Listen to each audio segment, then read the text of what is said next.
How's it going, everybody? It's Warren, and WandaVision Episode 7 finally gave us some answers. And if you haven't seen it yet and are trying to avoid spoilers, here is your official warning because we're going to dive right into everything that happened. As we've been saying, it was Agatha Harkness the whole entire time. Wanda was not the one responsible for everything that was happening. Secretly, behind the scenes, it was Agatha Harkness, the nosy neighbor Agnes. And kudos to Marvel Studios for making us kind of doubt that Agnes was actually Agatha Harkness. But now all has been revealed, or at least we're made to believe that everything has been revealed, but I think there's still more to this that we have not seen yet. So, for this breakdown, I'm going to start off by talking about Agatha Harkness, the villain of WandaVision. What role the Fox version of Quicksilver is actually playing here, what happened to the twins, talk about that mystical book inside of Agatha's lair, and what I think is going to happen in WandaVision and the future of the MCU, and then we'll get into the Easter eggs of this episode. And as always, if you love Marvel content, be sure to subscribe, hit the notification bell so you don't miss out on any of the latest videos.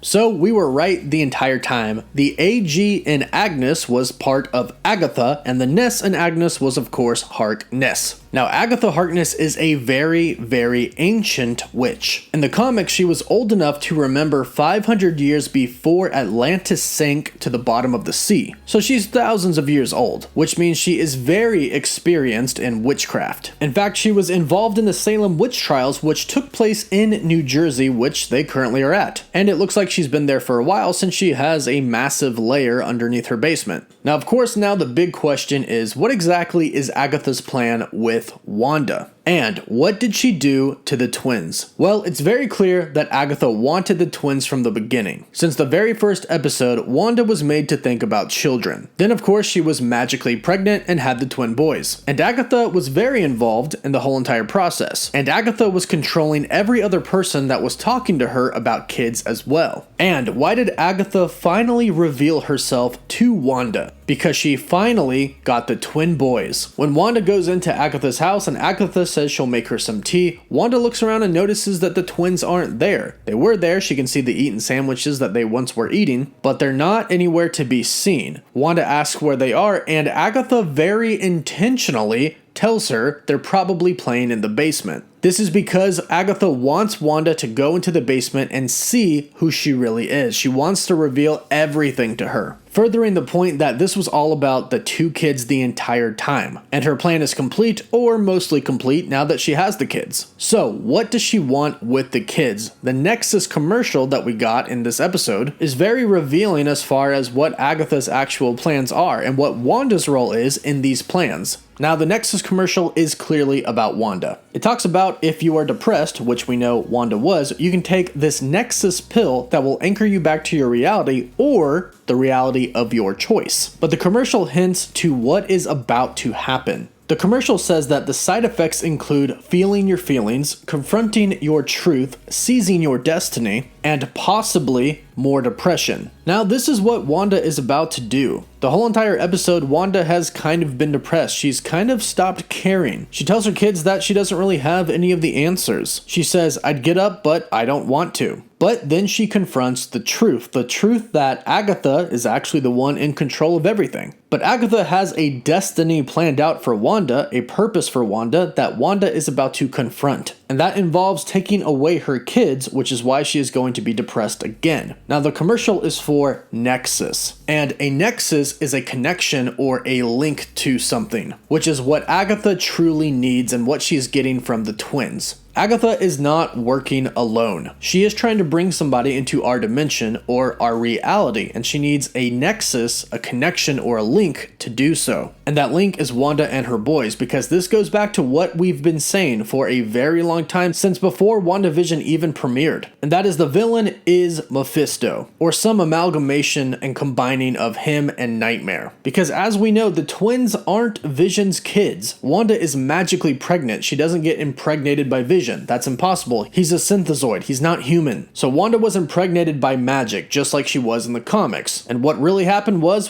the twins were shards of Mephisto's soul. And it seems like that kind of remains true for Wandavision. Mephisto, or Nightmare, perhaps a combination of the both of them, is stuck in a realm and can't get to this Earth realm. And the only way that they can get to the Earth realm is if some part of them ends up in there. Once a part of them is in the Earth realm, Agatha can use her witchcraft to bring them completely into the Earth realm. So the villain impregnated Wanda to get a part of him inside of this Earth realm, making it possible for Agatha to bring him completely into the realm, and now Agatha has taken the twin boys. And this is why, so she can bring the villain into the realm. Now, side note, the villain could also be her son, Nicholas Scratch. This is kind of hinted to at Agatha Harkness's bunny, Senior Scratchy. Now, it could just be a little nod to her son, Nicholas Scratch, or it could actually be him. And he's the one that she's trying to bring into this realm. Now, this did actually happen in the comics, and the nexus that was used was actually the bodies of the Fantastic Four members. And more on them in the breakdown, because we didn't find out who the engineer was in this episode. So a similar story could be happening here. Nicholas Scratch, Agatha Harkness's son, is in a different realm, and she needs to bring him into this realm. So it could be Nightmare and or Mephisto that Agatha is trying to essentially summon into their realm. Now, how exactly will Agatha summon this villain into their realm? Well, she's going to use that mystical book that was shown in her lair. That book was the Darkhold, also known as the Book of Sins or the Book of Spells, and it's an ancient book of spells and unspeakable power. Now, this was created billions of years ago by the evil elder god Chthon. Before he ended up being forced to Earth, he wrote all of his evil works and spells into an indestructible parchment of flesh, and he created this at Wundagore Mountain. Now, Wundagore Mountain actually has a connection to the Scarlet Witch. This is where the High Evolutionary enhanced Wanda, making her a conduit of chaos magic. But if you are trying to summon somebody truly evil, such as Nightmare or Mephisto, or perhaps your son, bringing them in from a different dimension, the Darkhold is definitely how you're going to do it. And that's why they put so much emphasis on showing this for a few seconds in Agatha's lair. And that's what I believe is going to be in store for Wanda in the upcoming episodes. Now, it was revealed that Agatha was actually the one controlling Pietro the whole entire time, and let's talk about that post-credit scene. Of course, Agatha took Wanda into her house. Monica followed behind and is snooping around, trying to look inside to see what's going on. And in the post-credit scene, as she's looking around, she opens up a door to Agatha's lair, and then Quicksilver comes up to her and says, "Snooper's gonna snoop." Now, they made it very clear in this episode that Agnes was indeed controlling, or maybe she even created, Quicksilver. But what I'm guessing is, since Doctor Strange in the Multiverse of Madness is supposed to be about the multiverse in madness, is that Agatha truly did pluck Fox's Quicksilver from that Fox universe and bring him into the MCU. Then she took control over him, just like she took control over every single person in the town. So in this post-credit scene, when he goes up to Monica, I do believe he is still under the control of Agatha. And he's most likely going to take her into that basement and show her to Agatha. But she has officially become Photon. She has her powers now. And Monica, combined with Wanda and then Vision when he eventually shows up, might be strong enough to break free from Agatha. And that's something that I think we're going to see in the next episode of WandaVision, episode 8. So now that I've explained Agatha Harkness and the post-credit scene, let's dive into a shot-for-shot breakdown, talk about the Easter eggs and all of the references. This episode starts off with a scene that Marvel Studios actually released on Good Morning America, and then they posted to their YouTube page yesterday. She talks to the camera just like the characters in Modern Family talk to the camera. The first thing that Wanda actually does is look over to her side and feel for Vision. But of course he is not there, and this is actually kind of interesting because the last thing that she did, or the last thing that we saw her do, was extend the hex borders so she could actually save Vision. But as we find out in this episode, Vision is still lying on the floor from where he fell when he got outside of the hex, so Wanda didn't actually go look for him after she expanded the hex. But she sees that he's not there, and she's starting to realize that everything is falling apart. Her world is falling apart. The perfect reality that she seemingly controlled. And this is also demonstrated when the twins come up and say, "Our game is freaking out," and we can see that the controllers are warping. They go from Nintendo Wii controllers to Uno cards. The twins are still wearing their colors true to their comic book counterparts. Billy, or Wiccan, is wearing red, and Tommy, or Speed, is wearing green. And although they are not wearing their comic-accurate costumes like they sort of did in the last episode, they're still sticking true to their colors. Now, when Wanda gets out of the bed, she is still wearing her what she called a Sokovian fortune teller costume. Again, showing us that right after she extended the hex border, she went straight home and went to bed. She didn't go and look for Vision. And the reason that she didn't go look for Vision is probably because she's trying to avoid facing what the actual reality is. She knows that whatever reality they're in right now isn't real, and she doesn't want it to end, so therefore she doesn't want to confront Vision, because at this point in time he's pretty much aware of what's going on, and Wanda knows that. And Wanda realizes that everything's pretty much about to end, which is why she kind of takes a day to herself and really doesn't care anymore. When she walks down from upstairs, she looks at the twins and they look at her, but she kind of doesn't really give them attention. She tells them 1 second and continues on to the kitchen. Later on, she tells the twins that she knows they look up to her for answers, but she doesn't really have any. Then when Agnes, or Agatha Harkness, comes in, she uses her magic to open the door, not caring at all that she sees it, and says that she would get up, but she doesn't want to. Wanda goes straight for the fridge, and we can see some product placement in here with some Canada Dry and some Florida's Natural. But then we also see some Sanka coffee in there. Now, Sanka was originally created by a team of researchers in Germany, and it was first sold in Germany and many other European countries around it. So this would have most likely been the coffee that Wanda would have drank being in Sokovia. And it seems like in this was once a perfect world for her, she has her coffee. She grabs the almond milk, which is a Westview dairy product, of course Westview being the city that they're in. She then grabs a cereal called Sugar Snaps. Now there is a cereal called Sugar Smacks, but this is obviously Snaps referencing the Snap. Obviously, the Snap plays a huge part in her backstory. Thanos killed Vision in order to get the Infinity Stones to Snap, and when he finally did snap, she was one of the people who got snapped. Now, the milk carton kind of digresses, and Wanda is a little bit confused because she's not the one controlling it. As she goes to pour the milk into the bowl, we can see that there's a missing child posted on the back of it. This is what they used to do in older milk cartons. They would put missing photos of children on the back. And this is also foreshadowing that she herself is about to lose her kids. They're about to go missing. Wanda again talks to the camera just like the people from Modern Family would talk to the camera, and says she doesn't really know what the reality warping was about, further implying that this world is falling apart and Wanda never really had that much control over it. It was really all Agatha.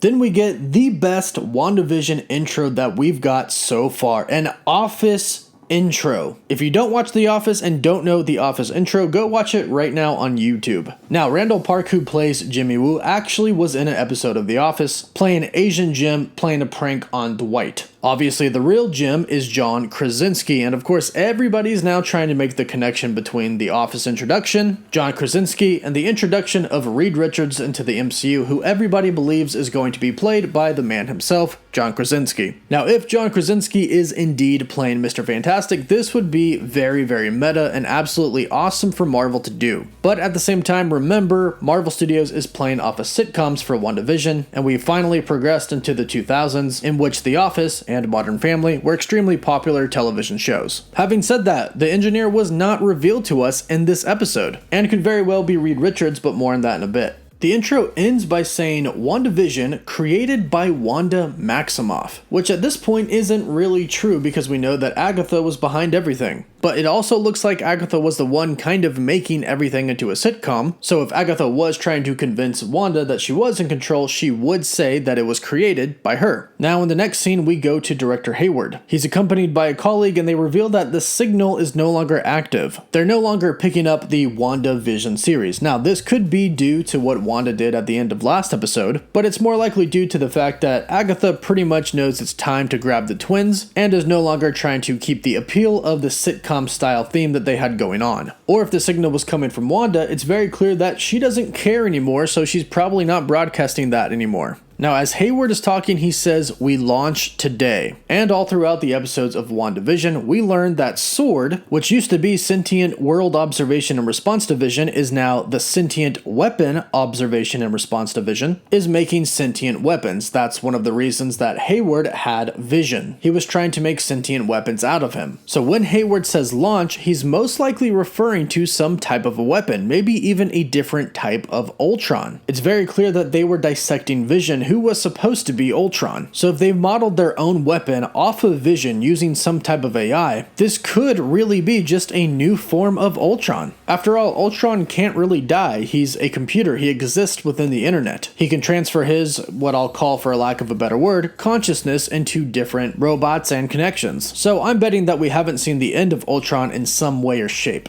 Then we return to Vision where he was last left. Wanda expanded the borders of her hex barrier and in doing so sucked in a lot of the Sword Agents and Darcy as well, which we see. The Sword Agents turned into circus characters, which is pretty much a reflection on how Wanda views them. They're kind of just a bunch of clowns to her, specifically because she knows that Hayward stole Vision's body and was trying to turn him into a weapon and make weapons out of him. The Sword Agent, who used to be Hayward's right-hand man, walks up to Vision and he's dressed in a strongman costume. You can see the S on his belt, which stands for sword. This is something similar that happened to Monica when she went through the barrier. Her name tag, which was a sword name tag, got changed into a sword necklace. So something on this soldier, perhaps his sword badge, got changed into a sword belt. Now Wanda/Agatha's hex is still intact here as we can see. These characters truly believe that they are in a circus, and he tells Vision that he's late for rehearsal with the escape artist, and the escape artist ends up being Darcy. And even though Darcy absolutely knows who Vision is and has been watching this whole entire time, has no idea who he is inside of the hex. Now in the next scene, Wanda asks the twins, "Where's your dad?" She still hasn't seen him from that night before when she had to expand the hex to keep him alive. The twins ask if she wants them to go look for them, but again, Wanda kind of doesn't care at this point, and is starting to embrace the fact that she doesn't actually control everything. She says, well, if he doesn't want to be here, there's nothing I can do about it. Whereas before, like in the second episode, if there was something she didn't like, she simply did a retake. Now here the twins start asking about their dad and how Uncle P said that he could die again. And Wanda drops the bomb that man, Uncle P, or Quicksilver, is not their uncle. Despite what happened last time and the somewhat of comfortability that she got around him, she knows that he truly isn't her brother. He is not the Aaron Taylor Johnson Quicksilver who died in Age of Ultron. So as the walls of the reality are falling apart, Wanda is slowly realizing that she's not the one doing all of this. There's somebody else clearly behind it, and Quicksilver is looking pretty sus. But she doesn't actually know who he is, and she doesn't really care. Wanda is falling back into her depression, and she says that she's starting to believe that everything is meaningless, but the kids can make their own conclusions because she doesn't really know what's happening. And judging by the kids' facial expressions after receiving that answer from Mom, they're pretty confused as to what's happening. Wanda then addresses the camera, saying that was probably a little too dark, but their father, Vision, is made out of vibranium, and they literally inherited tough skin, although I don't believe that Vision is the father, as I mentioned before.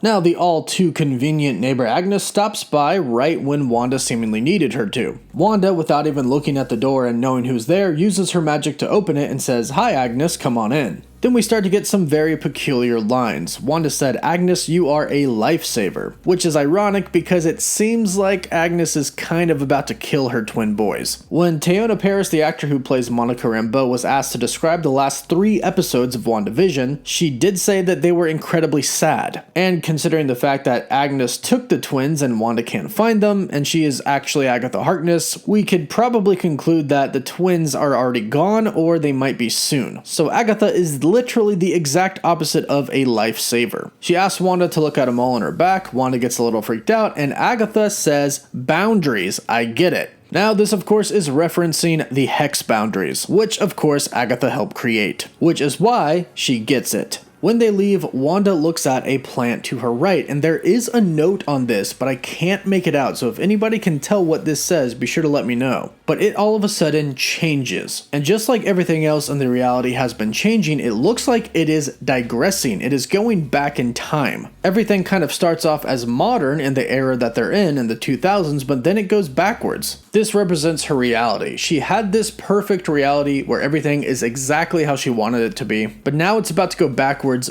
big time. She's falling back into depression, she's about to lose her kids, and possibly even Vision. Now in the next scene with Monica and Jimmy, they find out that Darcy, before getting sucked into the hex, actually broke through the firewall. And she emailed them, and as we can see from the email, we discovered that Hayward was actually trying to bring Vision back to life, but was unsuccessful. He wanted to use Vision as a weapon, and he's so interested in Vision now because Wanda managed to bring him back to life. We can also read in the email that it says he tried over and over, but nothing worked until Wanda stole Vision's body. This is a decoy communique he sent to Vision's office. So that email from Sword that Vision got in a previous episode was actually a trick from Hayward. He wants Vision, so he was trying to locate him and get him. Now we're led to believe that we're finally going to meet the engineer that Monica has been talking about, and as they approach a site with some soldiers, she says, "Look, there they are." Now there's a few things to note here. If you've seen the episode, you know that we were not introduced to the engineer. We are introduced to a Agent Goodner. However, Monica did say they, and Agent Goodner kept saying we, which is seemingly conferring to that person and the engineer. So I believe this person could be on site, and as Monica and Jimmy are pulling up to the site, we can actually see two people that are in the background. There's one on the left who isn't wearing a military uniform and is kind of dressed as a civilian. He's not wearing a sword coat, he's wearing jeans, a shirt, and what looks to be a jacket. This could be that engineer. She never said that the engineer worked for Sword, but the engineer could have gotten the help from Sword, and this would be why the engineer would be dressed in normal clothes, not in a military outfit or sword outfit. And I must say that this person does kind of look like John Krasinski. Of course, he's off in the distance and you can't really tell, but from a distance it does kind of resemble him. So perhaps the engineer is indeed Reed Richards. Now they bring out the vehicle that was specifically designed by the aerospace engineer to go inside of the Hex. Now there's a number on the face of it on the right side that says 9219-R. And I looked this up, and what I found on this is 9219 is part of an ISBN number for Young Avengers Presents number 6. Now I think it's all but confirmed that the Young Avengers will eventually come to the MCU, especially if Billy and Tommy do manage to make it out alive. And this could be a little Easter egg towards that.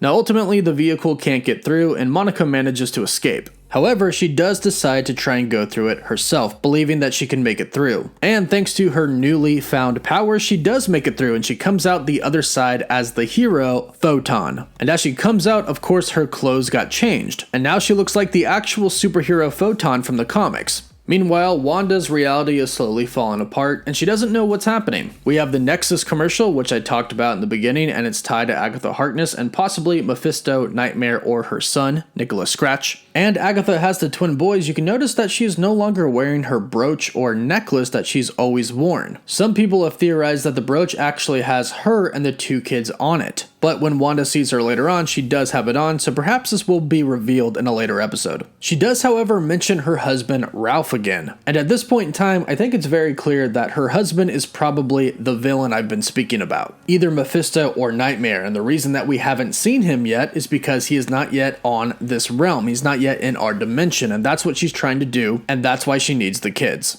Now, Vision and Darcy try to make their way back to Wanda and Vision's house, and Vision thinks that it's Wanda who's putting all of these obstacles in the way to try and keep Vision from returning home, but in reality, it's Agnes. Or I should say, Agatha Harkness. Vision does seem to kind of understand where Wanda is coming from now, though, after listening to what Darcy had to say, of what happened to Wanda before Westview, and Vision made it very clear that he was very concerned about his kids. The kids are no doubt going to unite Wanda and Vision in the final episodes, and they'll come together, along with Monica, aka Photon, to fight Agatha. And then Vision and Darcy are pretty much out for the rest of the episode. Monica makes her way into Wanda's house and Wanda is not happy about it. She mentions Hayward and Wanda snaps. Wanda uses her powers, throws Monica up in the air and slams her to the ground, but Monica has her new powers so she's not hurt. However, while this is happening, the neighbors are noticing, and we finally see Dottie for the first time in a very long time. The mailman is also noticing what is happening. These two characters could be involved in Agatha's plan somehow, but that will have to be revealed in another episode.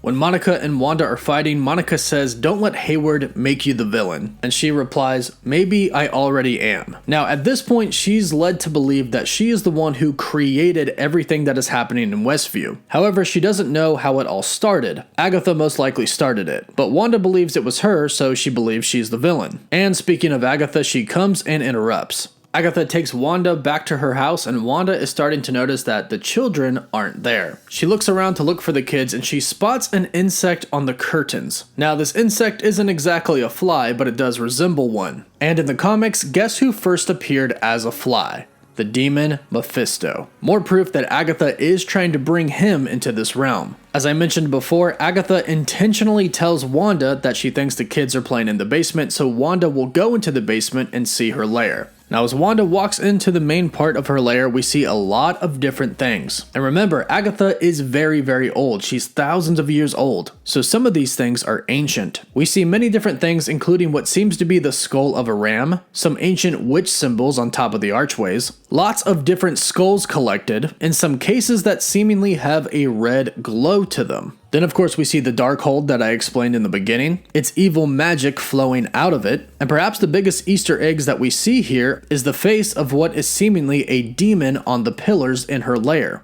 Agnes comes in and reveals the truth about her, that she is Agatha Harkness. Then she gets her own little intro, revealing that it has been Agatha all along. She's been responsible for everything, including Quicksilver returning. And as I predicted from the last episode, she was faking when she was talking to Vision. She just wanted Vision to get far away from Wanda and the kids. And unfortunately, she reveals that she is indeed a witch because she killed Sparky the dog. And that's where the episode ends, with her laughing very evilly, just like the witch that she is. Given the Mephisto Easter eggs that we have seen in this episode, I do believe that he is the one, or a combination of him and Nightmare, that she is trying to bring into this realm, and she needed the kids because they are part of the soul of Mephisto and or Nightmare. And since a part of him is now in this realm, they can fully bring him into the realm as well. But be sure to let me know what you thought about this episode of WandaVision, and let me know if you think that Agatha is trying to bring in somebody else from a different realm. Be sure to subscribe for more breakdown videos of WandaVision, and of course theories about Marvel in general. Be sure to like the video if you enjoyed it, and for live updates you can follow me on Instagram and Twitter. As always, thank you all so much for watching. Woof woof.